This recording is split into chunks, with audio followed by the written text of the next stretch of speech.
So I want to welcome you tonight. My name is Jennifer Richardson. I'm one of the founding members of Open Table Christian Church. We are a small, kind of new church in Murfreesboro, Tennessee. I think we're celebrating our 6th year this year. And from the beginning, we have been open and affirming and have made it our mission to welcome all people to the table, and have found a lot of joy in that.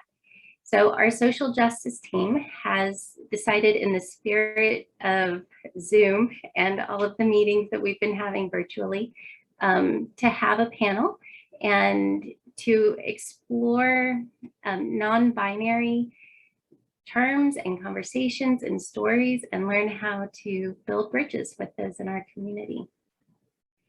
So I've been working with Melissa Guthrie Loy, who will take over now and introduce the Alliance.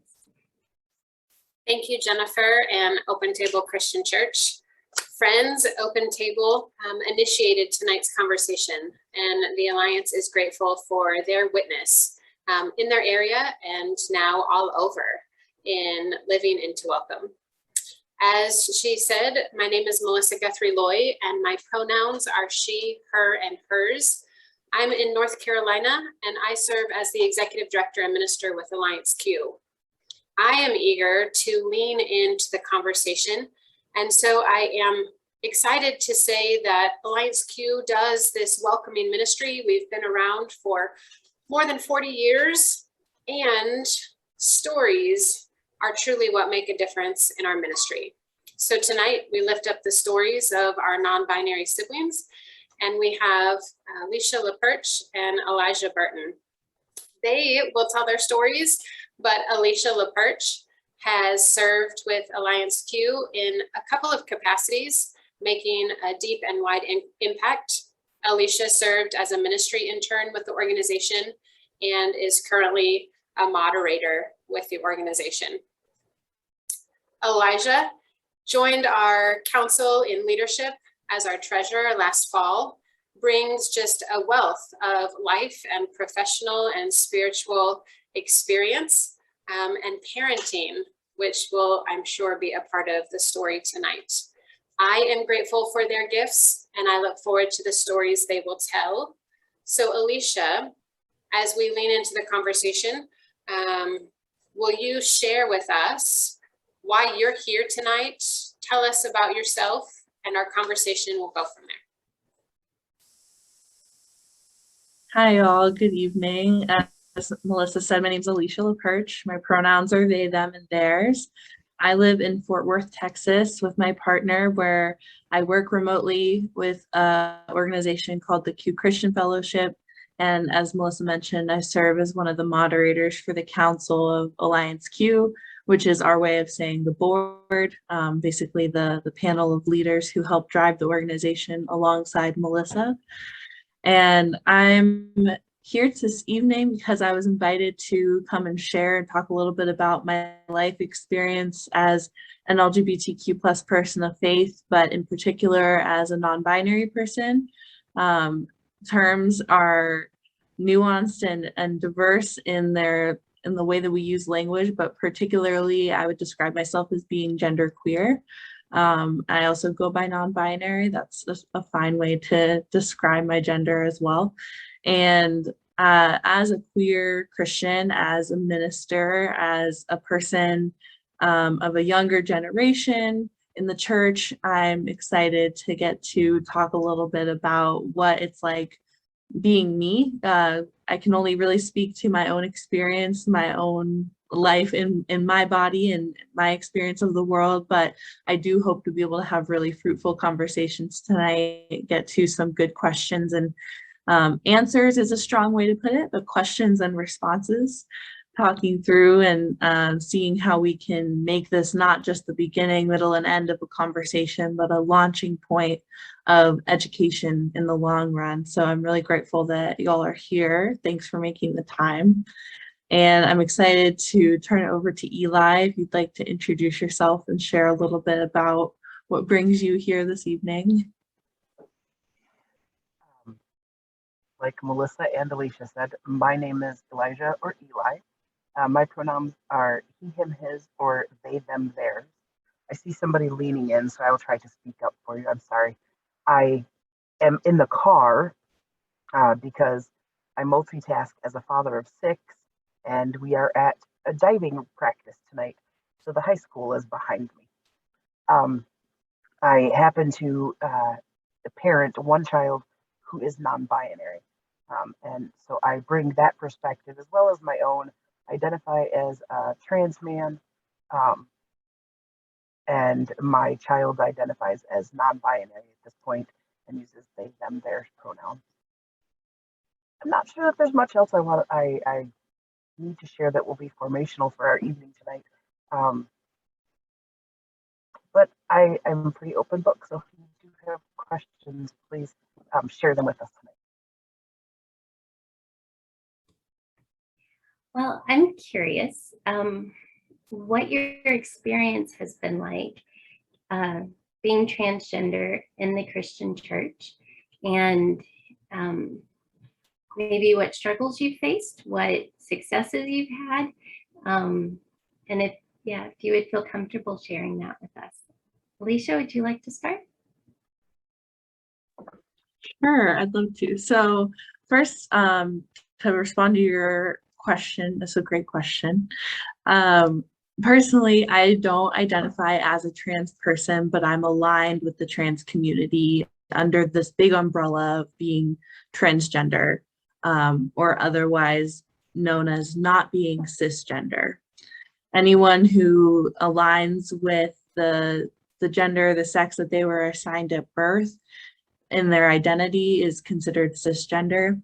And the opposite of that, or the other, from the root word cis versus trans, cis meaning same, trans meaning different or across. So as a queer person, as a non-binary person, I'm aligned with the trans community, and I personally don't identify as transgender. So just as a clarifying point first and foremost, but I think that a salient part of my experience in the Christian church as a non-binary person, as someone who's gender diverse, gender expansive, is that it can be frustrating. It can be a little difficult because gender is so ingrained in our language and in our liturgy and in the way we show up in our faith. And there's so many times when people with the best of intentions say something like brothers and sisters, and they're trying to be inclusive of everyone, but that doesn't even register that leaves me out entirely. I'm not a man or a woman. I'm somewhere in between in this great spectrum of gender, and those terms just don't speak to me, and it feels like I'm therefore invisible in some ways. And so I think that there is that tension and that frustration, and at the same time, it's kind of glorious being a non-binary person of faith because there's so much about God that can't be described using the limits of language that we have. And I relate to that very deeply as a person whose gender really can't be described using the limits of the language that we have.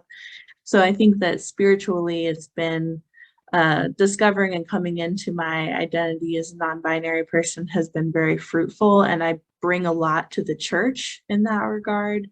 And at the same time, there's tensions, and it's a process. It's a growing process together. I would just add that there's not a lot of, there hasn't been for me a lot of room within the church to sit back and just be myself. There is always, I have to have my teaching hat on.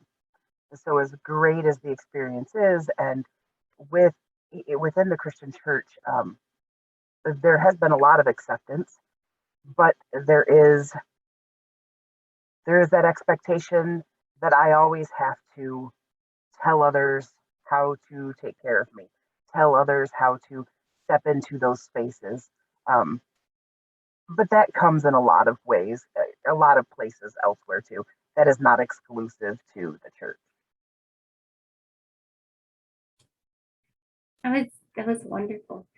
And Alysha, I can tell that you have very gently corrected and guided people before. A lot of times, I think as a cisgender woman, I don't have really great terminology, and it's a little intimidating knowing how to phrase things. And I can definitely see how that would be a tricky thing, Elijah, having to always tell people how to approach you, how to take care of you.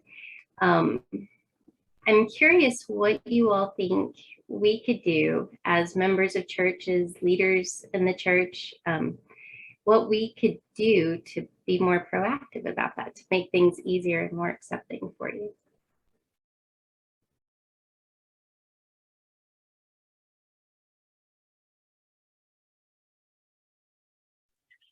Well, I think being here is a really good start. Showing up to things like this and engaging in these sort of opportunities where queer people, trans and gender expansive people are volunteering to be educating and to sharing parts of our stories. And it's not just like a random Wednesday where you have a question come to mind and you wonder if that one non-binary person you know can speak for like all gender diverse individuals. And I know people have curiosities that come from the best places, but like Eli said, sometimes it can just land a little bit like, oh, I'm having to put a teacher hat on right now, and the way I'm engaging in this relationship dynamic has just changed kind of without my consent. And so of course we want folks to have their questions answered so that they can love us best and love others best. And at the same time, I think that it's really the work of allies to engage in educational opportunities like this on their own time, to find resources and dig deeper, have conversations with other straight and cisgender allies, and ask questions amongst themselves, not with the expectation that you're going to come to the answer or an answer, but just getting your curiosities aired, practice using some language in a space that is not going to be harmful or problematic to LGBTQ plus folks, in particular trans and gender expansive people. Particularly something that when Alysha was just talking that they triggered for me was when they said practicing. For my child, when they transitioned, they just took an abbreviated version of their name. So they go by Lou, and then asked for their pronouns to be referenced as they, them, their. And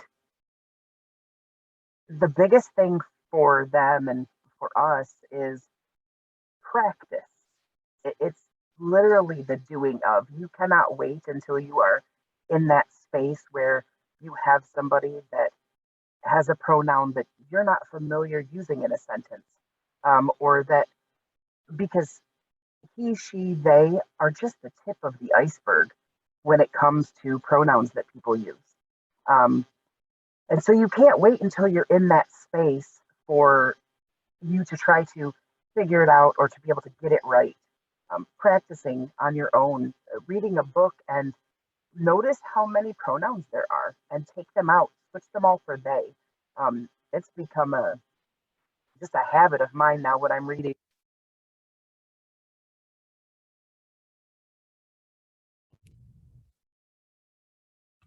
Oh no, Elijah, I think we lost your audio. If you wouldn't mind just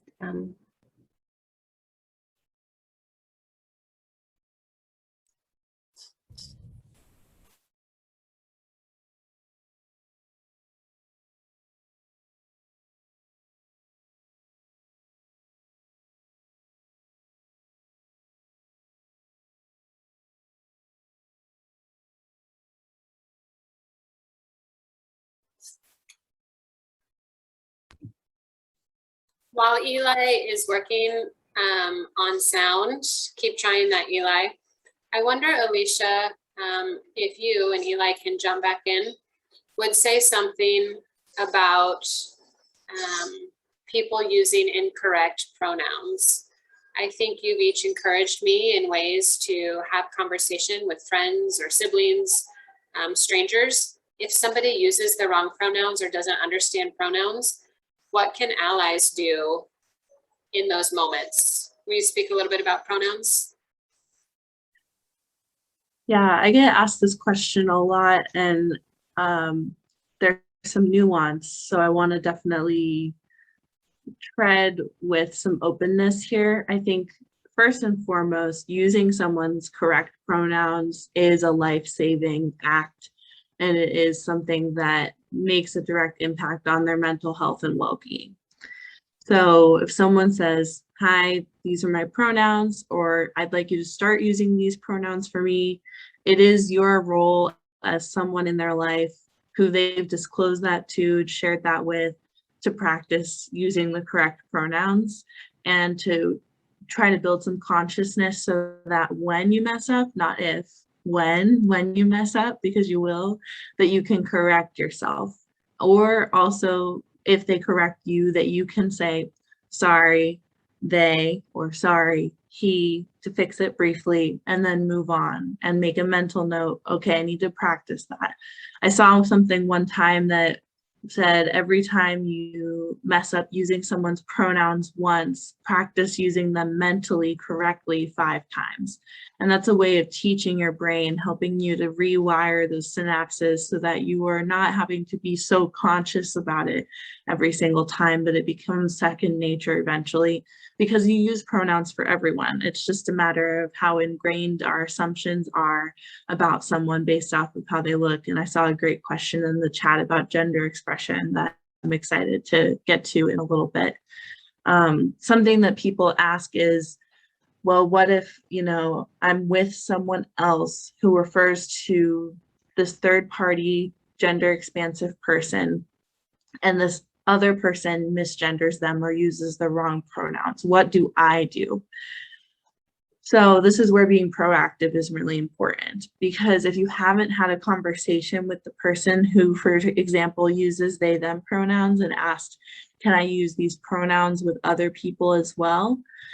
then you're not going to know the answer, and you're going to be in a pickle when you're in the situation with someone else who's not using the correct pronouns, because you don't want to out someone or disclose something about them that they're not comfortable with other people knowing, or they're not ready for other people to know yet.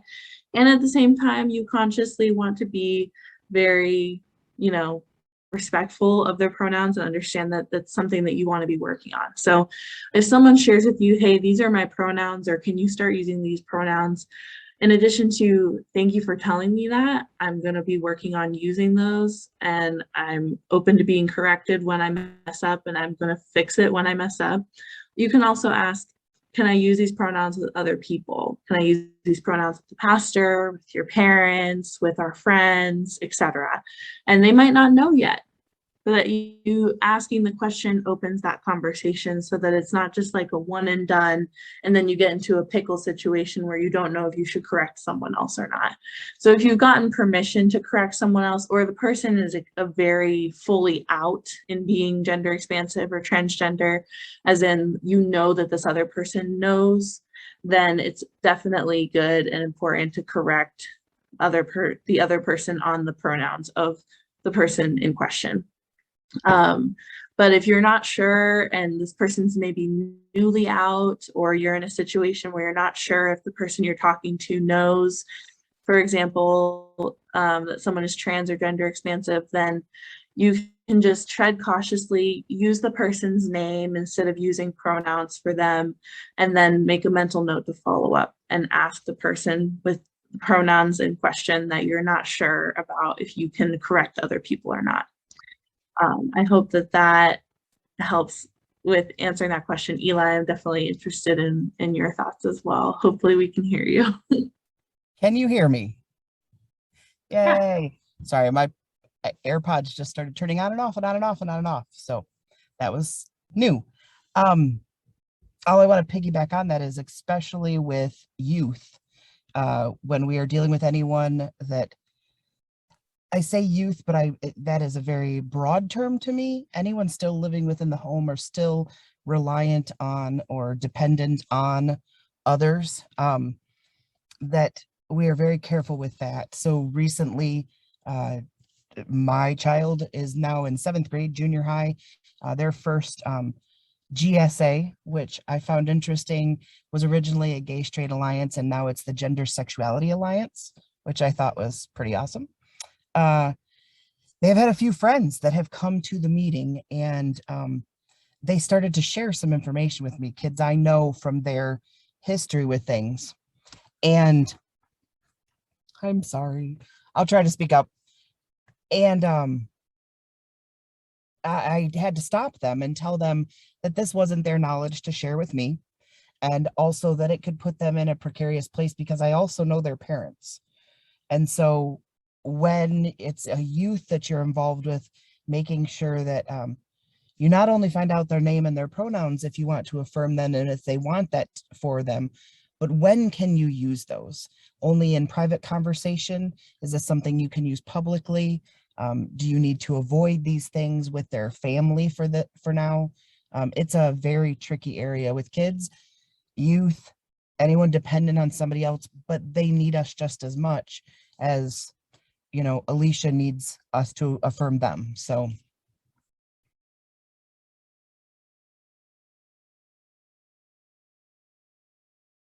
Thank you both so much for that. I'm learning so much. It's really wonderful. And I'm looking forward to continuing to put these in practice and share these with my friends. We do have some questions, so we can start on that, but feel free to add to the conversation if you think of something else that seems really relevant that we should know. So our first question is, in trying to be understanding, but also learning the best way to answer this question, what is the difference of talking about gender identity and gender expression? And how do each of you identify versus how you express yourself? This comes from a cisgender gay male who is looking to find answers to questions that come from others on my open and affirming task force and others I associate with. Eli, would you like to start with that one? Sure. I was laughing at a cat butt in a video too. I love cats, so it was adorable. The easiest thing for me to, I mean, in a bare bones, simple answer would be the biggest or the easiest way to separate gender identity from gender expression is gender identity is who you are. Gender expression is what you show. I don't know that that's clear, but it's a very pedestrian, simple answer for it. Gender identity is who I am, not just on the outside, but the inside. It is all of me and all parts of me. Gender expression is just that, it's an expression. It's what you put out for others, and it doesn't necessarily align on the inside. I know some trans people that say that their gender expression when they were growing up was female, but then their gender identity is male. They were expressing what they were told to express or what they had to express when they were younger, but their identity was always male, is male, and now they are living fully into that identity. Do you want to give a better definition, Alysha, and then we can get to the other part of that question?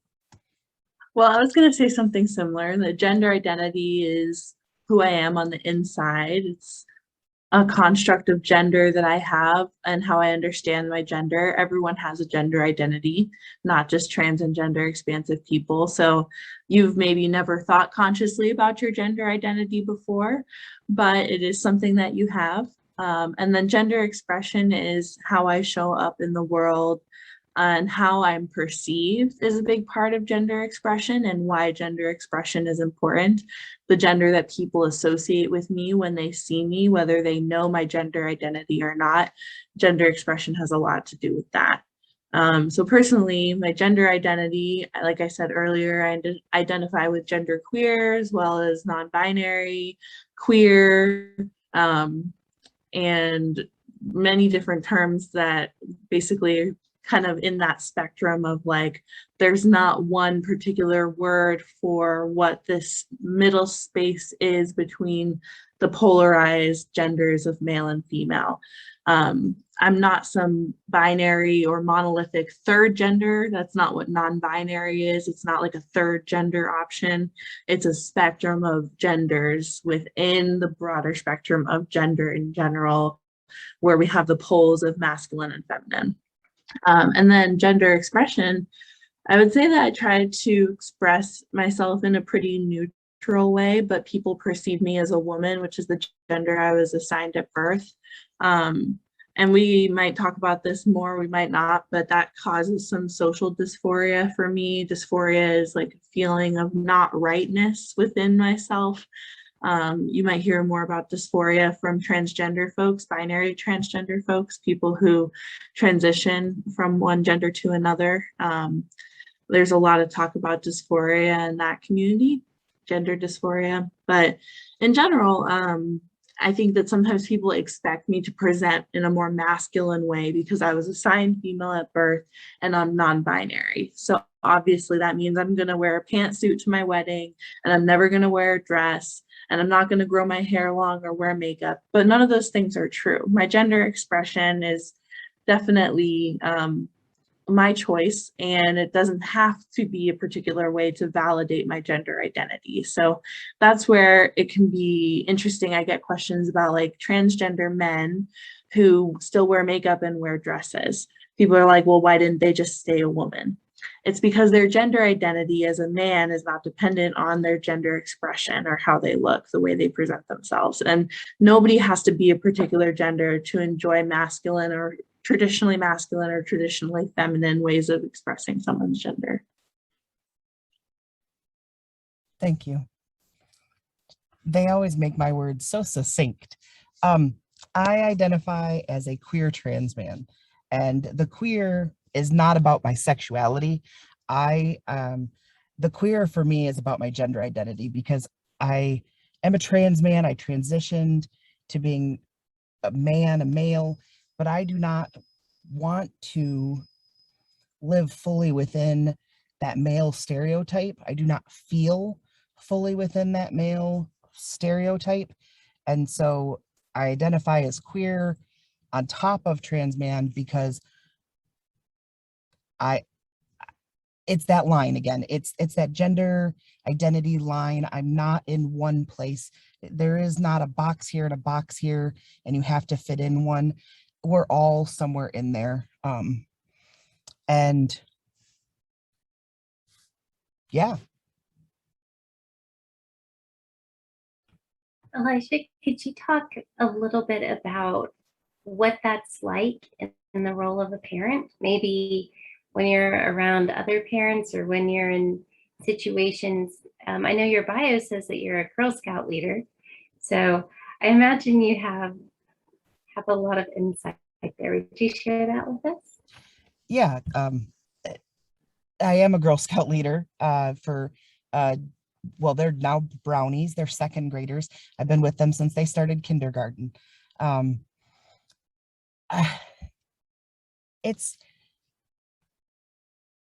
So I guess I'll tell a little bit of a story here. So we have foster kids as well. And when the foster kids came to our home, I was out to them. I told them, look, conversations around here are going to sound a little different.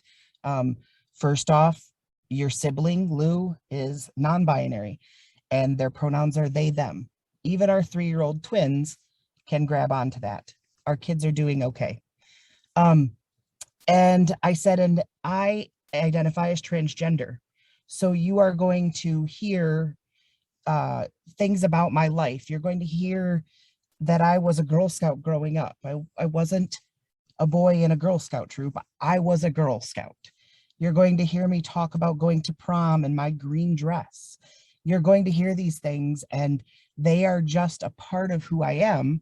I was that person. I still am that person. Nothing has fundamentally changed about me. As I already said, our kids are doing all right because all of them just went, okay, cool. And they've gone on about their way, and it just fully embraced us, fully embraced me and my zoo mishmash of a family. We've got a lot going on in here. It's trickier for me as a father. I didn't, even as a trans man, I didn't realize how deeply embedded my ideas of the binary system were until my child came to me and said, I'm non-binary. And having to explain that to somebody else about my own child who I brought up, I tried to be as gender non-exclusive when they were younger and everything, but no parent expects this. You know, you try to foster an openness, so I was glad they could come to me, but I didn't expect it. I didn't create an environment where I was like, I'm waiting for them to come out to me. But when they did, I still, even as a trans person, had to adjust. There was adjustment period for me using their pronouns correctly. There was adjustment period for me with explaining to others how to take care of my child. What does my child need? And not always knowing. When they went to middle school, 5th grade was the first time that they had gym class in a way that was segregated and by genders. And I didn't realize that that was something that they were going to have to navigate because I never had that experience. And so my child had to go to their gym teacher and say, I don't identify either way. Where is my place in this? And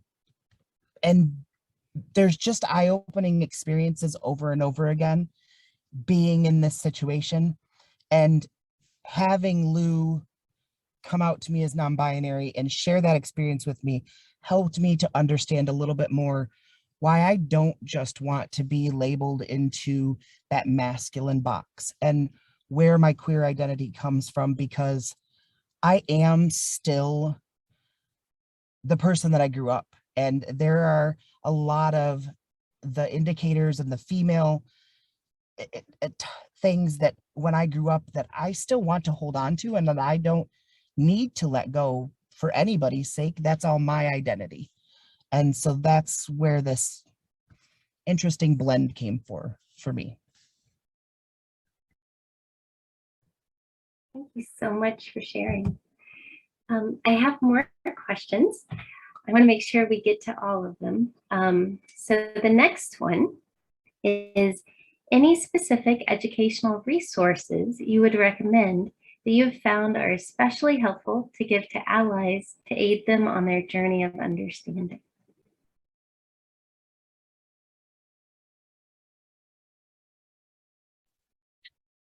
So I mentioned this at my introduction, but my day job is I work with a faith-based nonprofit that supports LGBTQ plus Christians, allies, and parents.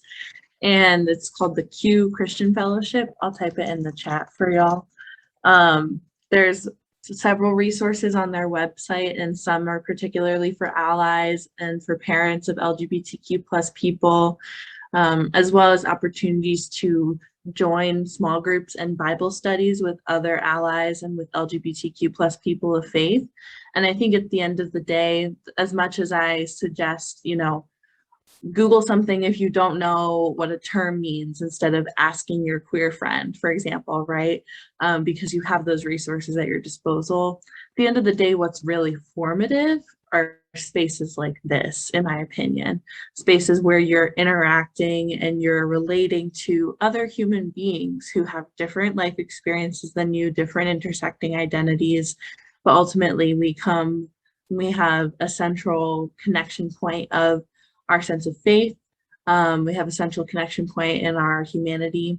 And so I think that those are some of the resources that I would suggest. I think in the chat, some people mentioned that we have a resource list on the Alliance Q website, which is in the process of being updated. So keep an eye on that as we transition our website into a new format.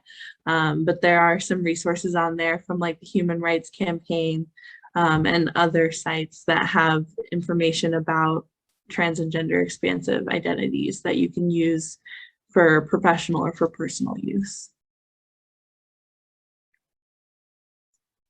Related, Also something, oh, sorry. I was gonna say also the gender unicorn is something everybody should look up. I'm gonna type that in the chat as well. Take an opportunity to Google that and peruse the internet and learn a little bit about the gender unicorn. I'm Thanks so curious about that now. yes. Alysha and Eli, a question that relates to resources isn't the next in order, but it is from someone asking how to support a child that comes out as non-binary. And so Eli, you spoke about being a parent and your child. Alysha, if you feel so moved, would you tell a little bit about your family experience, maybe where you have or have not been supported, and speak to that? Sure, I'd love to. So I'm smiling because just the other night I was on the phone with my parents and my dad used the wrong pronoun and my mom corrected him as if it's something that she does every day of her life, when like 6 months ago I was struggling to get them to even wrap their minds around what gender is other than just like a given or like what's in your pants. And so it's just really been an interesting journey with them. But I first came out to my parents as bisexual about 2 years ago. And so that was what started the process of them learning and opening up a bit more and cautiously treading through scripture and trying to wrap their minds around what they believed about that. And my mom joined a support group for parents and has been in several now, and that has been really transformative for her. And that's been a huge part of what has led to both my parents now trying diligently to use my pronouns correctly. And I think a lot of it also came from my younger sister, has a lot of friends in the LGBTQ plus community and has friends who use they, them pronouns. And so it's not something that feels so strange and distant to them anymore. It's a matter of their own child's best friend and their own child. And so I think that sometimes it really takes that proximity, which is where there's that clash, because all of a sudden it's in your proximity, but you're not prepared for it at all. So you're going to make a lot of mistakes, and that's hurtful. But at the same time, if there's an attempt, if there's a genuine heart to try and to adapt, then that's going to make all the difference. And it's not a matter of, oh, I'm sorry, you just have to understand this is so hard for me. Because that's not an acceptable thing to say, because guess what? It's really hard being a non-cisgender person in a cisgender society. And so that's what was so beneficial about the parent support group for my mom, was she had a space to then say, this is hard for me, I'm dealing with this, I'm processing this. And it didn't have to be me who was hearing that. So if you're a parent and you're trying to be supportive, then the grief that you're going through, that is valid, and the confusion that you might be going through, that is valid. Take that to some other space where your child is not, and don't put that responsibility on them, and take care of yourself in that way so that you can show up for your child, so that you can be supportive of them and not putting your grief and your confusion into that relationship. That would be my advice.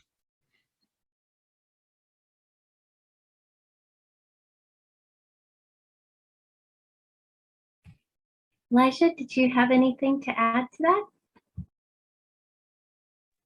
that? No, I think snaps.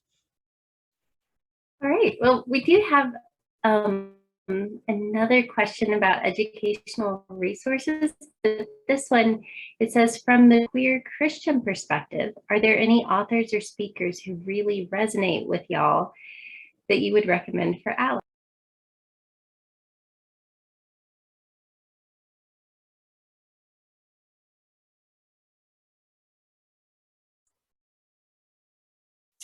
I see Alysha and Eli thinking, and so I know you'll give us some authors, but I have to just jump in and say, friends, the Disciples LGBTQ Alliance is full of leaders and members who have stories to tell, who have written, or who are willing to share their stories. You can always be in touch with Alliance Q, and we'll connect you with churches like Open Table, right, that are doing work and lifting up these stories. One very formal and organized resource where you can hear from queer leaders is the Alliance Virtual Pulpit Supply. Once a month, a sermon and scripture and sending forth is provided, and these queer voices are speaking on our lectionary text, but we've heard across churches and other ministries that these queer voices are making a difference. And Alysha and Eli, you've had enough time now to think of your list. I might have to throw out there, friends, that you are the first public community to hear that Alliance Q is publishing a devotional journal in the spring of 22 with Chalice Press. And so you will hear from queer leaders in Colors of Hope, a devotional journal from LGBTQIA+ Christians. Watch for that this spring. So exciting. I actually have a whole document for this very purpose. I'm going to drop the link in the chat, so feel free to click that open, and then it has hyperlinks to a bunch of resources that I recommend. There's 101, 201, 301, so we have different levels, and it's also broken down by gender and sexuality because two intersect, but they are distinct. And so I think in particular, those 300 level resources might be the kind that this question was asking about, of like speakers and authors. But I think in general, it's just a good resource to have, and feel free to share it. It's not my original work. It's just a compilation that I put together of resources that were helpful to me. All I had in my mind was VPS, and Melissa took that from me. So totally check out Alysha's list.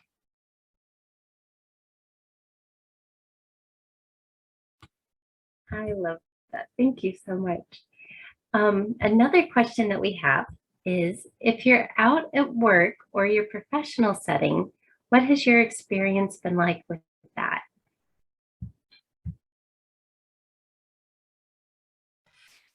I'll go first. Mine's probably a little more complex. Alysha works for Queer Christian. I mean, it's pretty obvious she's out. They're out. Sorry. I have been out at a few positions. I am not currently working, but my last job was at Episcopal Church, and I actually was out to the priest I worked with. She happened to be a lesbian. She was fabulous. I learned a lot of things from her in an ecumenical setting that was a great resource. But that was a safe space for me to be out. A ways back, it was pretty early in my transition, but I was working for a place that did medical record requesting, and I was on the phone constantly, which is problematic for some trans folks. I was on the phone constantly. I was out to a few people at work. It is tricky to navigate, and I really don't always advocate for coming out at work necessarily. Part of that is my personal preference to try to keep work at work and not bring that home with me. I bring home life to work. That's going to happen, but I don't like to bring work home because I don't want to lay that stressor on my family of what this space is. However, in that situation, I did choose to come out because I felt like the company needed that push in a few ways. I was the only person that identified as transgender, but there were other people within the LGBTQ spectrum that were younger or not in a position to step forward.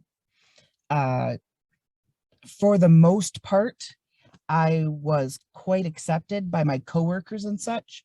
The problems, and as they usually do, come from the supervisors. And ultimately, I did end up getting let go from that company. I was laid off. Oddly enough, they said they were laying off people with certain numbers below a certain marker, and I was well above that marker, and they couldn't ever quantify for me why I was being let go if I was above the marker line. But there were plenty of people, including myself, that could read between the lines. So with that experience and my personal, I usually advocate, don't come out in your workplace until you know the people in the environment in that workplace. And yet that comes from a place of privilege as being seen as taken as a cisgender man. That's how people perceive me on a daily basis. So I know that that experience is limited, and that people who live within a different spectrum of transgender or non-binary are going to have a different time with that. And I will leave that to someone who can talk more to that. Thanks for sharing that, Eli. I think that that's good advice when it comes to how rampant transphobia is in our society, like internalized transphobia in particular, and cis heteronormativity.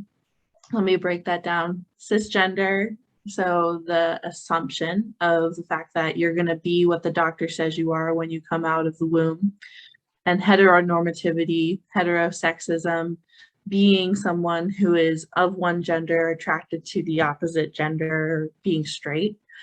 Cis heteronormativity is definitely rampant in society. It's just the expectation that you're going to be Elizabeth who marries Brad, and you're going to have 2 kids, a boy and a girl, and you're going to have a dog, and you're going to be this happy couple, and that anyone who is LGBTQ plus is seen as deviant. And we've moved away from that a lot since the depathologization of homosexuality, but it's still very internalized in our society. So I think that it's really important to be cautionary. It's true that there is a great risk to coming out in every scenario, whether it's work, personal, faith, regardless, gender, sexuality.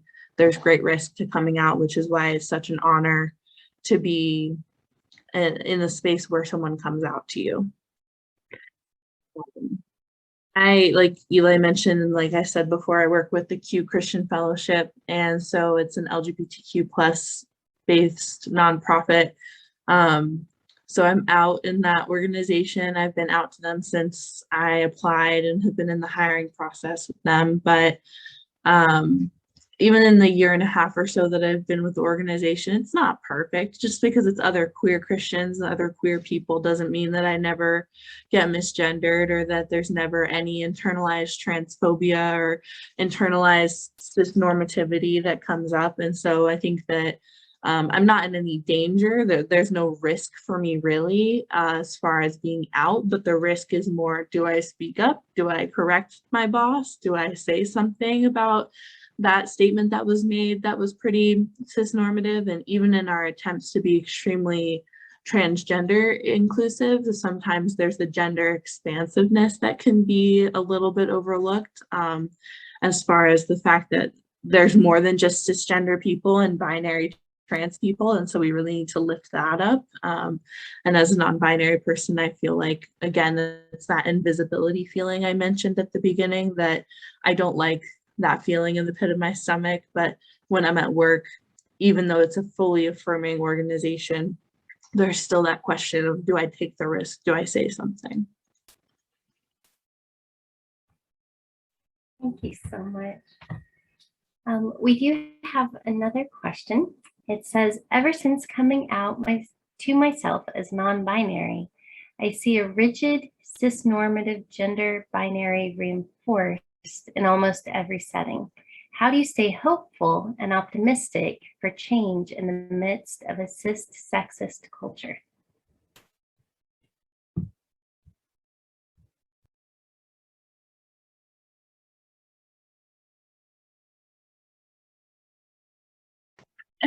Eli, is that you're punting to me?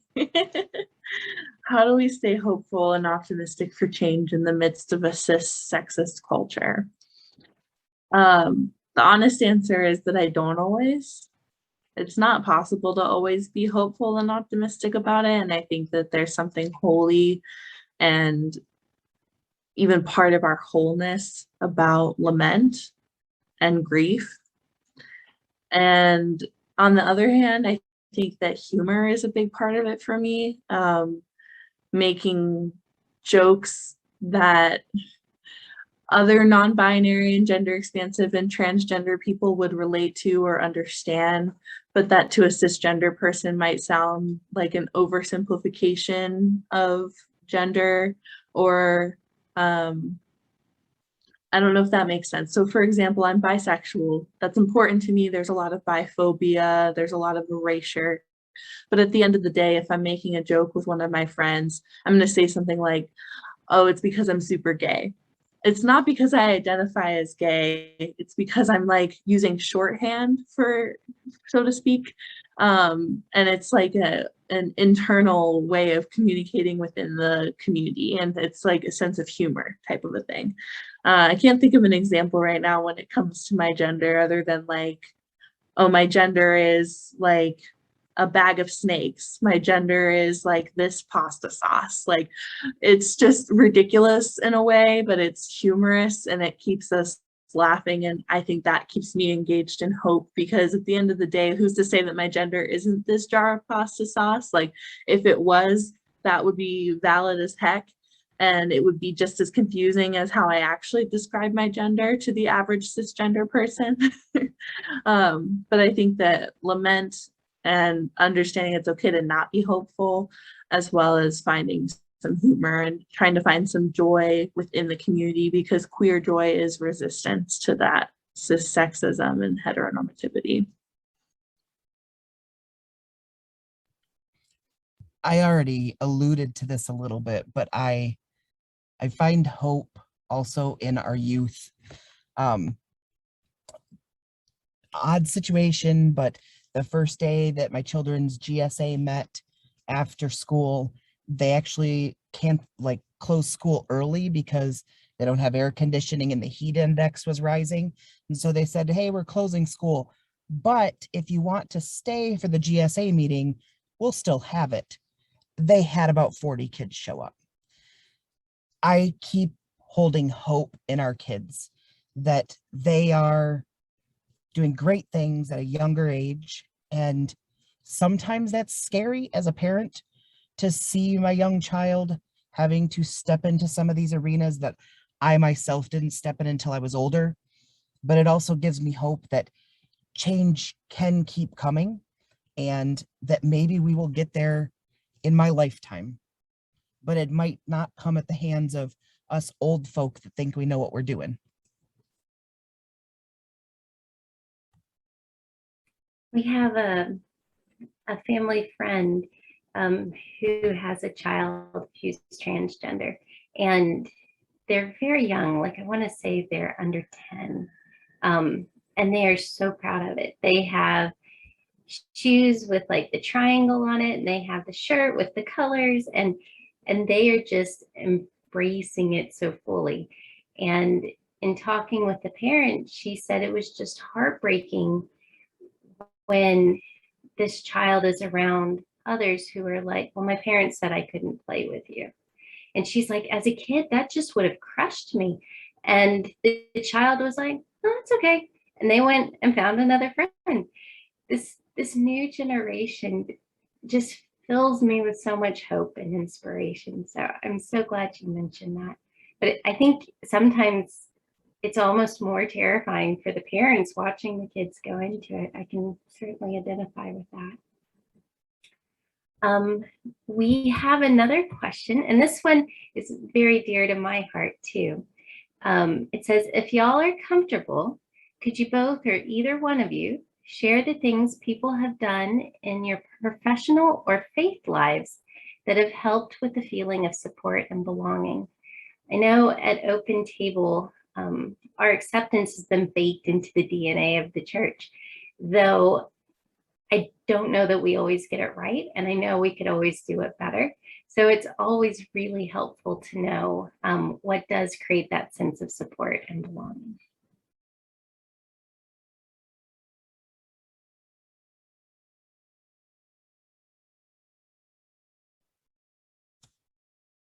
They are staring down at the table, so I'm guessing they're punting to me on this one. For me, it's actions, not just words. Not to say that I don't want the words. I want the words too, because I can feel those, but seeing the actions, those make as much of a difference. I can feel those too. And by actions, I mean, it can be things from this panel, situations like this. My home church had a viewing of, it was a Lisa Ling report on a show I can't remember about trans folks, and it highlights some youth and some older. I'm seeing some nods, so some people are familiar with it as well. We showed that on the screen in the sanctuary and then had just a general chat sitting around and talking about it. It was an action. It was a try. It wasn't perfect. There was a lot of difficult conversation, a lot of slip ups and misunderstandings about pronouns and names and all of that. But it was a start. It was a place, like there was effort put into it, and that made a difference for me. Even hearing you, Jennifer, say those words about that it's built into Open Table, but you know that there's other things, that there's more we could be doing. Those things I can feel. And when I hear people say them or I see these actions, even if I'm not a part of them, those are the things that help me. Those are the things that help my kid know that it's a safe place, that it's a place that they can go to, or that they can have a conversation.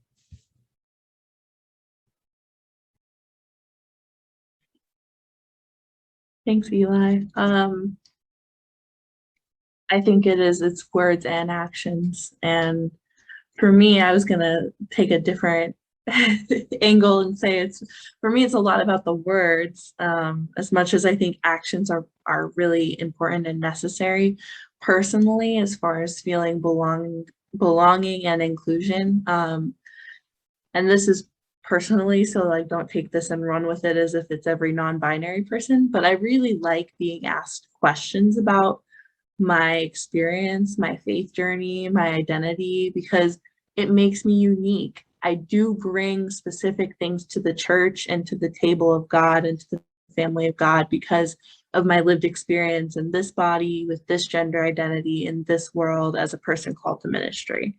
And I think that having that validated by people asking curious questions about me, not about what non-binary means, not the kind of questions that we're asking big picture as far as what's the difference between cis and trans, but questions like that are being asked tonight, questions about my experience, questions about my faith and spirituality, because that's an invitation to me in a lot of ways.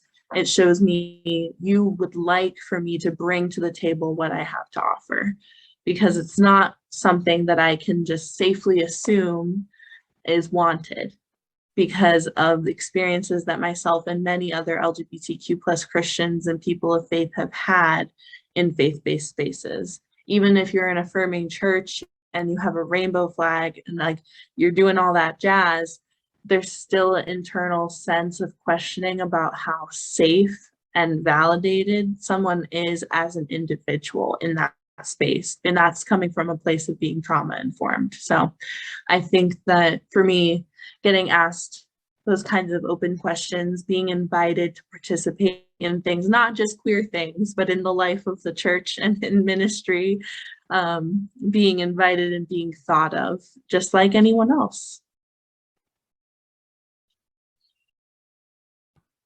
It's really helpful to know. Since we're a new church and we're still not as established as a lot of places, one of the things I've had some curiosity about is how we're able to reach out to people who are looking for it. I think a general Google search will often bring us up. We have our Facebook page. We've talked about perhaps doing social media a bit more than we do, but are there any ways that you feel churches could connect with non-binary people looking for a new church? And what might we be able to do to present ourselves?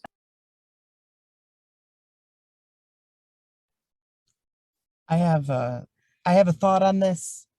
Hopefully I won't be long-winded this time. A rainbow isn't enough. And not even the inclusive rainbow that's behind Alysha. It's not enough.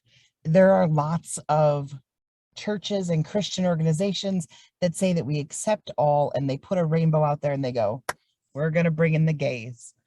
I'm using that as a shorthand for the big acronym.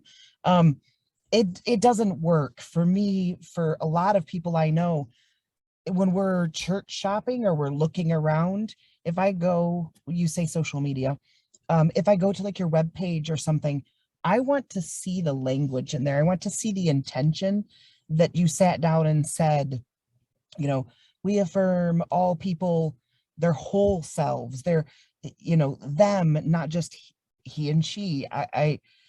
Language matters to me. And so I want to see all those bits and pieces, not just a pretty rainbow.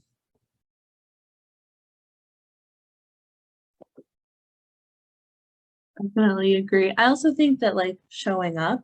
So for example, y'all probably already do this when it's not COVID time, but like going to the Pride Festival in your local community, also connecting with the local LGBTQ plus center and seeing what other events besides Pride once a year are going on, like being engaged if you are doing social media and acknowledging things like October being LGBTQ plus History Month, September being Bisexuality Awareness Month. There's a whole week for asexuality awareness. There's so many happenings and holidays or significant dates for the community at large besides just Pride once a year, because you run the risk of looking performative if you go big and go bold in June and you do nothing else the rest of the year to show that you acknowledge the existence of queer people every day. So I think that especially trying to be involved in volunteering or contributing to, you know, if there's a local LGBTQ plus center that does something like baskets or bags for homeless LGBTQ plus youth, or they want like gum or candy for folks who are going through HIV treatment and doing needle exchanges, really tangible actions like that with a little card from your church saying, hey, we gave this because we love you, we care about you as a person. And having that kind of tangible action to kind of go back to what Eli was saying earlier, as far as showing up for the community and not expecting them to come to you necessarily. I love those ideas, and I kept scribbling notes as we went. We have been connecting with our university's local LGBTQ plus student group. And looking back over the years, I'm not sure that we've had any of them come to church. And I think we're all perfectly fine with that, because we just want them to know that we love them and that we're here and we're cheering them on.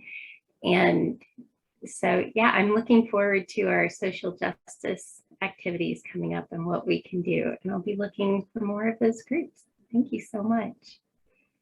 I don't think we have any other questions, so I think we could start to wrap up. Do either of you have any final thoughts you'd like to share? I do. I like talking. I saw somebody, it wasn't necessarily a question, but somebody had posted something in the chat about being clergy slash chaplain slash ministers, you know, that sort of thing, and being out in that space. I am a student for my Master's of Divinity at Phillips Theological right now. I am out in school, and I think in every class I have inexplicably within the first couple of days outed myself. It's very easy when you're talking about some deep concepts with all the theology and everything to just blurt out all your deep secrets. So I have met with, or I have spoken with a lot of people in a very accepting environment at Phillips. In contrast, I am in the Michigan region for the DOC, and we're still a little old school around here. We're losing congregations faster than we are keeping or gaining congregations. We're not trying anything new or putting anything forth on a consistent basis. The biggest new thing we're doing right now is our regional minister is retiring, and we're kind of partnering with Illinois, Wisconsin, and Teresa Delier Parker over there, which is exciting in itself. In that, I am finding some interesting navigation with being in the Michigan region and being out as trans, not finding any other LGBTQ clergy that are serving in the Michigan region. I found people that are very affirming and welcoming within the region and had some conversations with them. I take that back. There is at least one gentleman who is in an open gay relationship, married, I think, in the region, but I've never met him. I have been trying to advocate within the region for some kind of interaction between the region and Disciples to at least get, or the Alliance, sorry, to at least get the region to start to understand and learn. It's been an interesting place for me. And then I started doing pulpit supply, and I'm doing pulpit supply in rural Michigan. If you've ever seen our little map, way up here, just below the Mackinac Bridge, for a very small congregation. I drive 4 hours to help them out. And they are lovely, amazing people. Their hearts are so into things, and they are very welcoming, and they've been so gracious to my family. And I walk this line, and I actually spoke with somebody I deeply adore one day. I walk this line between, I know that I'm not lying to them, but it is hard not being able to come as my whole self to that church, because I don't know what will happen if I speak out. And I have nothing to lose in this situation. Pulpit supply is great and a great experience, but I'm not losing a settled position. And yet there is trepidation there. There is concern there for me about if I were to say something or if I were to be in that space. So I can't scroll through that big old comment section again, but there was somebody in the chat that had mentioned that. And so I do understand that gray space to be in right now is tough, and I can empathize with them on that. Our pastor at Open Table searched and searched. I want to say it was like 7, it might have been even 11 years to find a church. And he would get so far along the process, and at some point he would come out when he felt that it was right, and it would always just shut down. And so at some point I was like, can we please just start our own church with you? I don't want you to go somewhere else. And now he's leaving, and he's going to a new church in Richmond where he will be a co-pastor. And the board knew before they voted, and it was unanimous. And he was just thrilled. And then I guess the next day he said one of the board members called the pastor there and said, yeah, I need to change my vote. And she said, well, that's not going to change anything because the majority voted yes. And they said, well, I know. And the co-pastor that he will be with is also a woman. And this member said, well, while we're at it, I don't think women should be ministers either. And so they kind of just decided at that point, maybe it was better to part ways and for them to find a church that fits them better. But I know it's a very tricky thing. And I can't imagine. And Open Table's still looking for a new pastor. So if you're in the market, let us know. I think that's all the questions that we have. I want to thank both of you, all three of you, including Melissa. Thank you so much for being a part of this and making this possible, creating a safe place where we can ask questions and hear what it's like. And I'm just so full of thanks and appreciation for both of you. Alysha and I have done things like this before, and I know that there are always follow-up questions. After we leave, you think of something or you come up with something. I can say for myself, at least, you can find me through the Disciples Alliance Facebook page or anything like that, or send a message through just the Disciples Alliance Q page, and they can be filtered to me or us if Alysha's willing. Oh, look, they put theirs. I can try to type and talk at the same time, but you can email me follow-up questions. That's fine. I will get to them as I can because I have a full house. Thank you all so much for being here. It's really a joy to get to spend some time together this evening, and we don't take it for granted the time that you've spent asking questions and listening. So thank you. It's been a joy and a pleasure. Melissa dropped some things in the chat, but just to call you all your attention back, if you scroll up a little bit in the chat, there's a link there to subscribe to our Alliance Q newsletter called Crossbeams. You can visit us online at our website, and both Eli and I put our email addresses in the chat as well. Thanks, Melissa. That's our website, disciplesallianceq.org. Feel free to subscribe to Crossbeams, check out our page on Facebook. We keep that pretty up to date as far as events and happenings. And like Melissa said, keep an eye peeled for spring of 2022 Colors of Hope devotional through Chalice Press. Lots of exciting things happening.